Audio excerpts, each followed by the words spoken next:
their American dream. The firm specializes in family-based immigration and family reunification, with community, diversity, and journeys that bring us all together. Ladies and gentlemen, the law offices of Nicholas Carabel.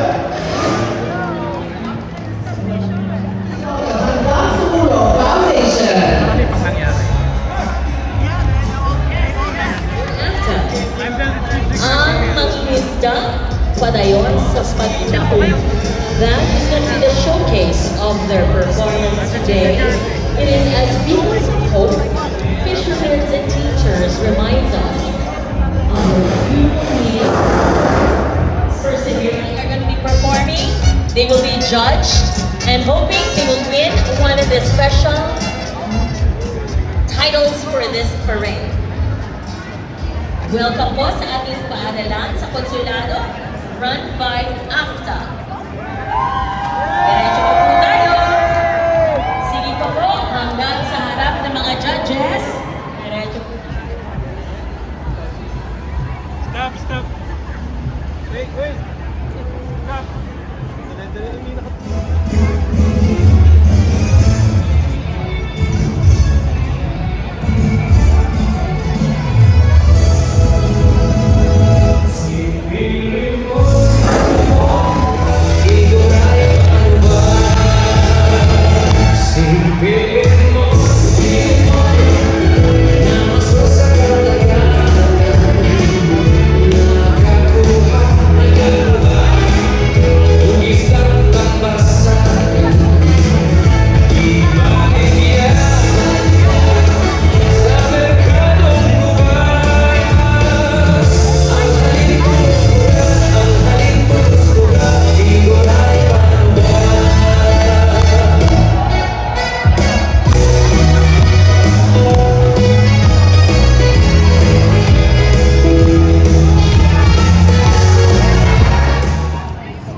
The Filipino Women's Club of Connecticut, 29 years of existence, founder here now Vice President Carmen Constantino.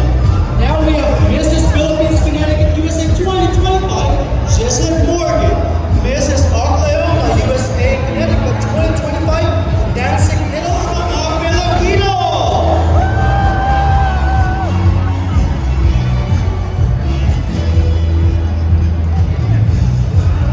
Next up is a religious organization founded in 1978 at St. Mary's Church. The Coalition of Traditional Volunteers will love to research and make a difference. Check out State New York under the leadership of Father Von Eric Maria Sandoval.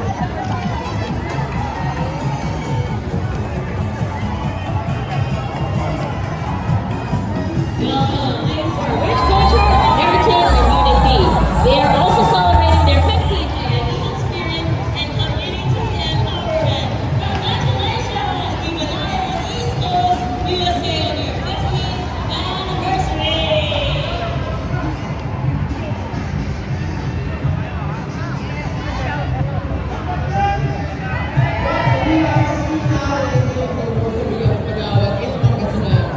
This was Canada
Kitang tanan, isigit Senyor sa kadalanan, isigit na ang pagtuo, isigit santo ninyo.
teams from the Philippines, Australia, and the United Kingdom, showcasing not only athletic We excellence. witnessed a brand new generation of leaders who embody the spirit for everything and the promise of our future. The 2026 Honor Race of Viva ng Kalayaan, or Spirit of Independence, is Ginoon ng Kalayaan Gentlemen of Independence and Freedom Americans. Individuals who are beautifully balanced tradition and modern excellence. Joining us we celebrate by honoring our roots, empowering our communities, and lifting the nation we love. Nandito na sila mag-ingay para sa Philippine-American Cosplay Epic Society! A vibrant group of Filipino-American cosplayers, their energy, artistry, and attention will bring the street into a living and moving fan convention. Once again, isang mabuhay para sa Filipino-American Cosplay Epic Society!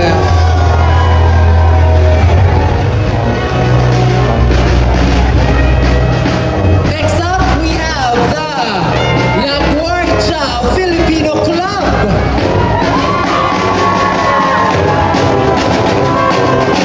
These are the La Guardia Filipino Club at Lloreno H.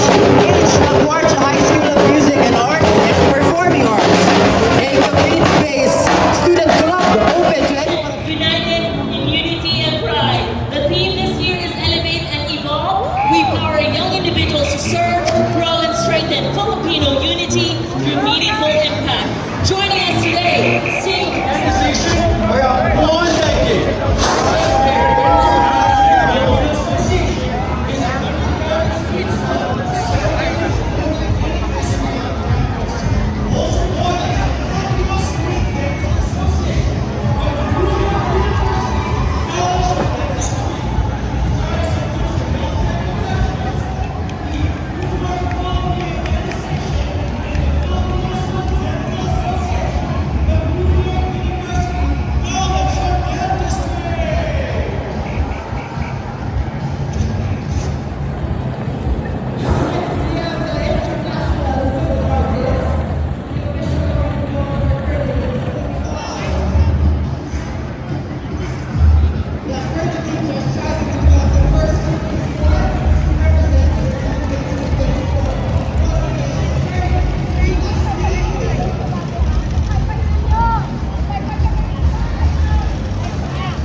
And as you can see, they have their beautiful costumes in pink.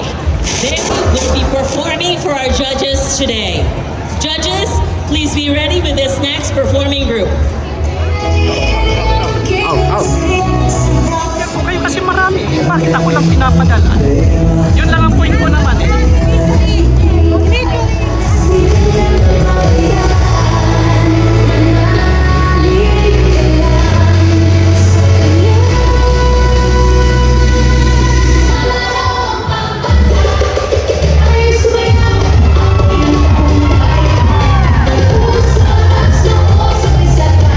Iwan ang pala mo, laban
the Silman University Alumni Association of New York, New Jersey. Through every step of the parade, we affirm our commitment to strengthen connection, uplifting Filipino heritage, and fostering a spirit of togetherness across generations. Let's welcome Silman University Alumni Association, New York, New Jersey.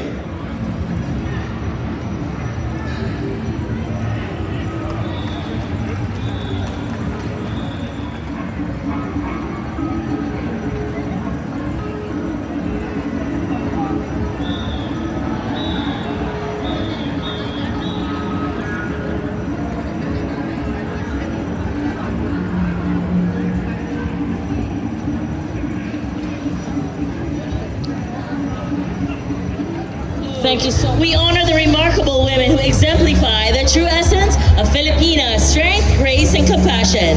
The Mrs. Calayan winners stand as radiant symbols of our heritage, carrying forward the legacy of Coach Freedom and Celebrate by uplifting one another. That was Mrs. Calayan Close. Mag-ingay para sa Cagayan de Oro Misamis Oriental Association. Incorporated. It's a non-profit organization founded in 2014. They're walking with their founding chairman, Ms. Lumen Castañeda, and other amazing people with them. Ladies and gentlemen, United Federation of Film Educators Incorporated. We want to say hello to the founding chairman, Ms. Lumen Castañeda of Polo, Dr. Alfred Santiago, Washington, D.C., Dr. Raymond USA Incorporated. It's a non-profit organization dedicated to breaking up individuals and families groups in Davao, Philippines, who now resides in the U.S. Participants of EOS de Davao proudly showcase the vibrant nights of care, carrying the muse, accompanied by a portable sound system, playing Davao's amazing music. Ladies and gentlemen, EOS de Davao. Sultan Kudarat Sarangani and General Santos City in the Philippines. They try to promote the Filipino culture, indigenous heritage, and community unity across the United States. They are frequent partners in cultural preservation of the various organizations. Thank you so much to the American Organization of Long Island Incorporated. Pai de Manila is a dance of Spanish influence which originated in Manila. Ladies in gold from multicolored gowns carry scented folding pens for Pai. Ladies and gentlemen, the American Organization of Long Island.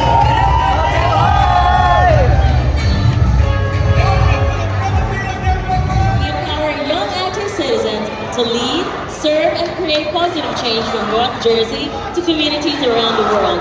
Join us on July 26th at DoubleTree Hilton in Newark as we celebrate our 12th anniversary and continue our journey of leadership, service, and impact.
Council, USA. Following behind him is the New York Triskelion, the New York Anderson.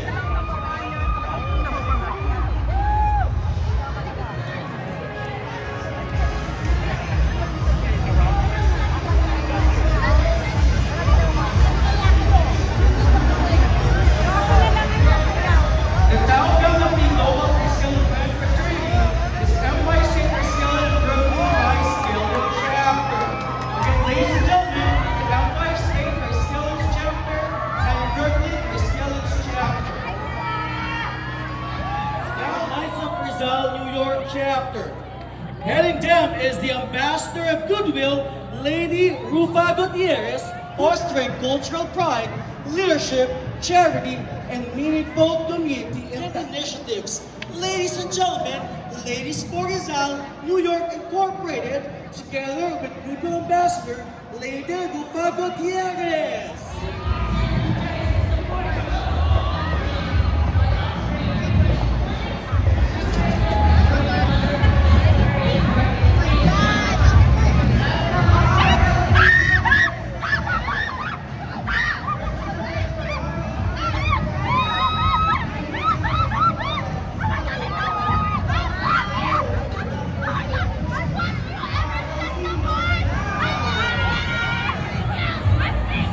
Ito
Apa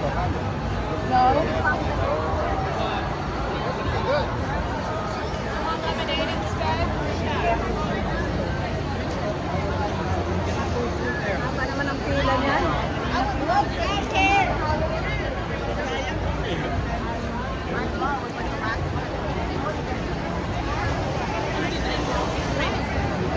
This is the line going around the corner. Yeah, wow.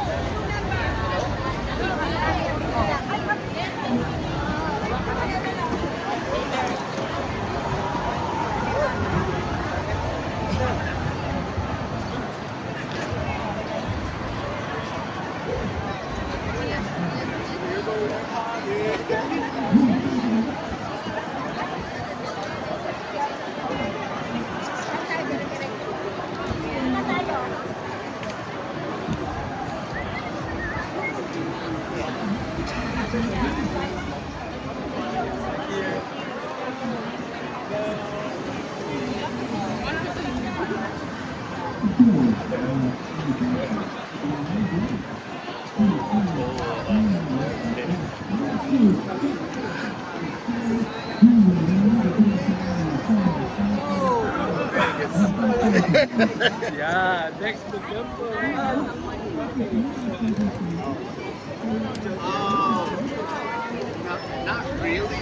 Thank you. Thank you.